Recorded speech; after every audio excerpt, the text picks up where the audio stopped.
കാരണം നേതൃത്വം അറിഞ്ഞുകൊണ്ട് തന്നെ നടത്തിയിട്ടുള്ള ഒരു ഇടപാടാണ് ഇത്. എന്തിനാണ് പിന്നെ പോലീസ് വിവരശേഖരണം നടത്തിയത്, മൊഴിയെടുത്തത് ഈ ഡോക്ടർമാരുടെ ദമ്പതികളിൽ നിന്ന്? എന്തിനാണ് പാർട്ടി സംസ്ഥാന സെക്രട്ടറി ശ്രീ എം.വി. ഗോവിന്ദൻ ഈ ഗുരുതരമായ ആരോപണം പാർട്ടിയും സർക്കാരും പരിശോധിക്കും എന്ന് പറഞ്ഞത്? അതുകൊണ്ട് പലരും രക്ഷിക്കാനുള്ള തത്രപ്പാടിനിടയിലാണ് മുഖ്യമന്ത്രി ഈ കോഴ വിവാദം ഒളിച്ചു വയ്ക്കാൻ നോക്കുന്നത്. നമസ്കാരം. പബ്ലിക് സർവീസ് കമ്മീഷൻ അംഗങ്ങളെ നിയമിക്കുന്നതിന് കോഴ വാങ്ങി എന്നുള്ള ഒരു വിവാദമാണ് ഇപ്പോൾ കേരളത്തിന്റെ അന്തരീക്ഷത്തിൽ കത്തിപ്പടർന്ന് നിൽക്കുന്നത്. CPM-ന്റെ കോഴിക്കോട് ടൗൺ ഏരിയ കമ്മിറ്റി മെമ്പറായ പ്രമോദ് കോട്ടൂളി പൊതുമരാമത്ത് വകുപ്പ് മന്ത്രി റിയാസ് പറഞ്ഞു എന്ന് പറഞ്ഞിട്ടാണ് ആയുർവേദ ഡോക്ടേഴ്സായ 2 പേരിൽ നിന്ന് 60 ലക്ഷം രൂപ PSC മെമ്പറാക്കാം എന്ന് പറഞ്ഞുകൊണ്ട് ഡീൽ ഉറപ്പിച്ചത്. ഇതിൽ 22 ലക്ഷം രൂപ ദമ്പതികൾ നൽകി എന്നുള്ളതാണ് കേസ്. ഏതാണ്ട് 1 മാസത്തിനപ്പുറം തന്നെ ഈ വിവാദം കത്തിപ്പടരുകയുണ്ടായി. ഇവർ 22 ലക്ഷം രൂപ കൊടുത്തിട്ടും ഈ കാര്യത്തിൽ യാതൊരു തരത്തിലുള്ള പുരോഗമനവും കാണാതിരുന്നപ്പോൾ അവർ കേസുമായി മുന്നോട്ട് പോകുകയായിരുന്നു. എന്നാൽ പാർട്ടി അണികളിൽ തന്നെയാണ് ഇവർ പരാതി പറഞ്ഞത്. മാത്രമല്ല, ഇവർ ഈ ഇടപാട് സംസാരിക്കുന്നതിന്റെ മുഹമ്മദ് റിയാസ് പറഞ്ഞിട്ടാണ് PSC മെമ്പർഷിപ്പ് വാങ്ങുന്നതിന് വേണ്ടി അല്ലെങ്കിൽ ലഭിക്കുന്നതിന് വേണ്ടി 60 ലക്ഷം രൂപ ആവശ്യപ്പെട്ടിട്ടുണ്ട്, അതിന് 22 ലക്ഷം രൂപ കൊടുത്തു എന്നുള്ള വിവരങ്ങൾ അടങ്ങിയ ഒരു ശബ്ദരേഖയും ഇവർ പുറത്തുവിടുകയുണ്ടായി. ഇതേ തുടർന്ന് കോഴിക്കോട് ജില്ലാ കമ്മിറ്റിയിലും CPM-ന്റെ സംസ്ഥാന കമ്മിറ്റിയിലുമെല്ലാം ഇത് വളരെ ചർച്ചാ വിഷയമുണ്ടായി. CPM-ന്റെ സംസ്ഥാന നേതാക്കളും സമുന്നത നേതാക്കളുമെല്ലാം ഈ വിഷയത്തെക്കുറിച്ച് അന്വേഷിക്കുകയും പൊതുമരാമത്ത് വകുപ്പ് മന്ത്രി മുഹമ്മദ് റിയാസ് ഈ വിഷയത്തിൽ തന്റെ പേര് പരാമർശിച്ചതിനെ ചൊല്ലി കോഴിക്കോട് ജില്ലാ കമ്മിറ്റിക്ക് ഒരു കത്ത് നൽകി എന്നൊക്കെയാണ് പറയുന്നത്. എന്നാൽ ഒരു കാരണവശാലും ഒരു ഏരിയ കമ്മിറ്റിയോ ബ്രാഞ്ച് കമ്മിറ്റിയോ ഒന്നും വിചാരിച്ചു കഴിഞ്ഞാൽ ഒരു PSC അംഗത്തിന് നിയമിക്കുന്നതിന് വേണ്ടി CPM പോലുള്ള ഒരു കേഡർ പാർട്ടിക്ക് പൈസ വാങ്ങിക്കാൻ സാധിക്കില്ല എന്നാണ് ഇപ്പോൾ പ്രതിപക്ഷ നേതാവായ VD സതീശൻ തുറന്നടിച്ചത്. പ്രസ് ക്ലബിൽ മാധ്യമങ്ങളെ കാണുമ്പോഴാണ് VD സതീശൻ ഇത്തരത്തിൽ തുറന്നടിച്ചത്. CPM പോലുള്ള ഒരു പാർട്ടിയുടെ സമുന്നത നേതാക്കൾ അറിയാതെ കേവലം ഒരു ഏരിയ കമ്മിറ്റി മെമ്പർ 60 ലക്ഷം രൂപയുടെ ഒരു ഡീൽ ഉറപ്പിക്കുകയും അതിൽ 22 ലക്ഷം രൂപ വാങ്ങി എന്നൊക്കെ പറയുമ്പോൾ ഇതെന്താ വെള്ളരിക്കപ്പെട്ടണമാണോ ഈ പറയുന്നതെല്ലാം വെള്ളം തൊടാതെ വിഴുങ്ങാൻ എന്നാണ് VD സതീശൻ തുറന്നടിച്ചത്. ഇത് കൃത്യമായി തന്നെ പിണറായി വിജയൻ അറിഞ്ഞുകൊണ്ട് നടത്തിയിരിക്കുന്ന കരിങ്കൊള്ള തന്നെയാണ്. പിണറായി വിജയൻ തന്നെയാണ് ഈ കോഴ വാങ്ങിയിരിക്കുന്നത് എന്നാണ് VD സതീശൻ തുറന്നടിച്ചത്. പിണറായി വിജയൻ അറിയാതെ CPM-നകത്ത് ഇത്തരത്തിൽ യാതൊരു തരത്തിലുള്ള ഇടപാടുകളും നടക്കില്ല എന്ന് VD സതീശൻ പറയുമ്പോൾ പാർട്ടിക്കകത്ത് നടന്നിട്ടുള്ള AI ക്യാമറ വിവാദം, ഇപ്പോൾ മുഖ്യമന്ത്രിയുടെ മകളുമായി ഉയർന്നു കേൾക്കുന്ന മാസപ്പടി വിവാദം, ഇതുപോലുള്ള സാമ്പത്തിക ക്രമക്കേടുകൾ ചെന്നെത്തി നിൽക്കുന്നത് മുഖ്യമന്ത്രിയിലേക്ക് തന്നെയാണ്. ഇതുപോലെ തന്നെയാണ് ഇപ്പോൾ PSC അംഗത്വം കൊടുക്കാം എന്ന് പറഞ്ഞുകൊണ്ട് ആയുർവേദ ഡോക്ടേഴ്സായ ദമ്പതികളിൽ നിന്നും 22 ലക്ഷം രൂപ വാങ്ങി എന്ന് പറയുന്ന ഈ സാമ്പത്തിക ക്രമക്കേടും എന്നാണ് VD സതീശൻ പറയുന്നത്. ഒരു കാരണവശാലും മുഖ്യമന്ത്രി പിണറായി വിജയൻ അറിയാതെ ഈ ഇടപാട് നടക്കില്ല. കൃത്യമായി എന്തുകൊണ്ടാണ് ഇത് നിയമ നടപടിക്ക് പോകാത്തത് എന്ന് കൂടി VD സതീശൻ എടുത്തു ചോദിക്കുന്നുണ്ട്. നിയമ നടപടിയുമായി മുന്നോട്ട് പോവുകയാണെങ്കിൽ ആരാണ് പണം കൊടുത്തത്, ആർക്കാണ് പണം കൊടുത്തത്, എന്തിനു വേണ്ടിയാണ് പണം കൊടുത്തത് എന്നുള്ള വസ്തുതകളെല്ലാം കൃത്യമായി തന്നെ പുറത്തു വരും. ഇത് പുറത്തു വന്നാൽ പാർട്ടിക്ക് ഇപ്പോൾ ഉള്ളതിനേക്കാൾ കൂടുതൽ നാണക്കേടാവും. നട്ടെല്ലൊടിഞ്ഞു കിടക്കുന്ന പാർട്ടി വീണ്ടും അത്യാസന്ന നിലയിലേക്ക് പോകും. ഇതുകൊണ്ട് തന്നെയാണ് ഇക്കാര്യത്തിൽ ഇവർ ഇപ്പോൾ മൗനം പാലിക്കുന്നത്, അല്ലെങ്കിൽ ഇവരുടെ അന്വേഷണ കമ്മീഷനുകൾക്കകത്ത് ഇത് ഒതുക്കി നിർത്തുന്നത് എന്നാണ് VD സതീശൻ ആഞ്ഞടിച്ചത്.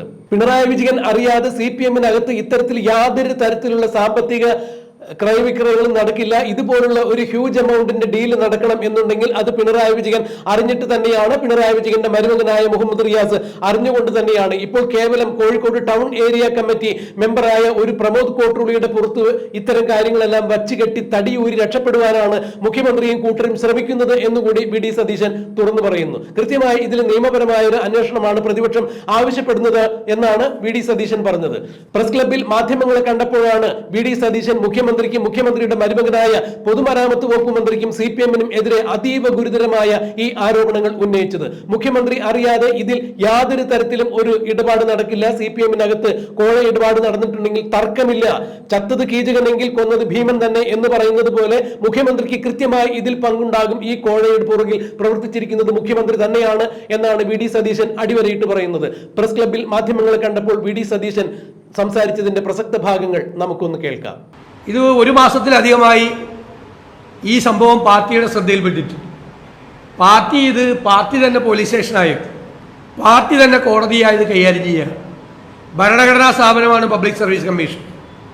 അവിടെ നിയമിക്കപ്പെടുന്ന ഒരു അംഗം സത്യസന്ധമായി പെരുമാറേണ്ട ഒരാളാണ്. 60 ലക്ഷം രൂപ കൈക്കൂലി കൊടുത്ത് PSC അംഗമാകുന്ന ഒരാൾ ഈ പണം മുതലാക്കാൻ അവിടെ വന്നിട്ട് എന്തായിരിക്കും ചെയ്യാൻ പോകുന്നത്? അപ്പോൾ PSC എന്ന് പറയുന്ന സ്ഥാപനത്തിൻ്റെ വിശ്വാസ്യത പൂർണ്ണമായി തകർന്നിരിക്കുകയാണ്. CPM ഇത് ചെയ്യുമ്പോൾ ഘടകകക്ഷികൾ ആരും മോശക്കാരില്ല. NCP വലിയ തുക ഒരാളുടെ കയ്യിൽ നിന്ന് വാങ്ങിച്ചിട്ടാണ് PSC അംഗത്തെ നിയമിച്ചത് എന്ന് NCPയുടെ നേതാക്കൾ തന്നെ പുറത്തു പറഞ്ഞിരിക്കും. ജനതാദൾ എസിൻ്റെ നേതാക്കൾ അവർ പണം വാങ്ങിച്ചു, ലേലത്തിൽ വെച്ചിരിക്കുകയാണ്. നിയമനം 1 കൊല്ലമായിട്ട് ലേലത്തുക ഉറപ്പിക്കാതെ വെച്ചിരിക്കുകയാണെന്ന് പറയും. INL പണം മേടിച്ചു എന്നുള്ള ഇതെല്ലാം അതാത് പാർട്ടികളിൽ നിന്ന് തന്നെയാണ് ഈ ആരോപണങ്ങളെല്ലാം ഉയർന്നു വന്നിരിക്കുന്നത്. ഇന്ന് നമ്മളെ എല്ലാവരെയും അത്ഭുതപ്പെടുത്തിക്കൊണ്ട് മുഖ്യമന്ത്രി ഇങ്ങനെ ഒരു സംഭവമില്ല എന്ന മട്ടിൽ നമ്മൾ ഈ പരാമർശിച്ച ഈ സംഭവത്തിൻ്റെ അകത്തേക്ക് കടക്കാതെ മാറിപ്പോയിരിക്കുക. അതേ PSCക്ക് ഒരു കുഴപ്പം പറ്റിയിട്ടില്ല എന്നാണ് പറയുന്നത്. എന്തിനാണ് പിന്നെ പോലീസ് വിവരശേഖരണം നടത്തിയത്, മൊഴിയെടുത്തത് ഈ ഡോക്ടർമാരുടെ ദമ്പതികളിൽ നിന്ന്? എന്തിനാണ് പാർട്ടി സംസ്ഥാന സെക്രട്ടറി ശ്രീ ME ഗോവിന്ദൻ ഈ ഗുരുതരമായ ആരോപണം പാർട്ടിയും സർക്കാരും പരിശോധിക്കും എന്ന് പറഞ്ഞത്? എന്നിട്ടിപ്പോൾ മുഖ്യമന്ത്രി അതെല്ലാം തേച്ച് മായ്ച്ച് കളയാൻ വേണ്ടി ശ്രമിക്കുകയാണ്. മുഖ്യമന്ത്രി ഈ സാധനം ഒതുക്കാൻ ശ്രമിക്കുമ്പോൾ വീണ്ടും സംശയത്തിൻ്റെ കാര്യം, വീണ്ടും സംശയം വർദ്ധിക്കുകയാണ്.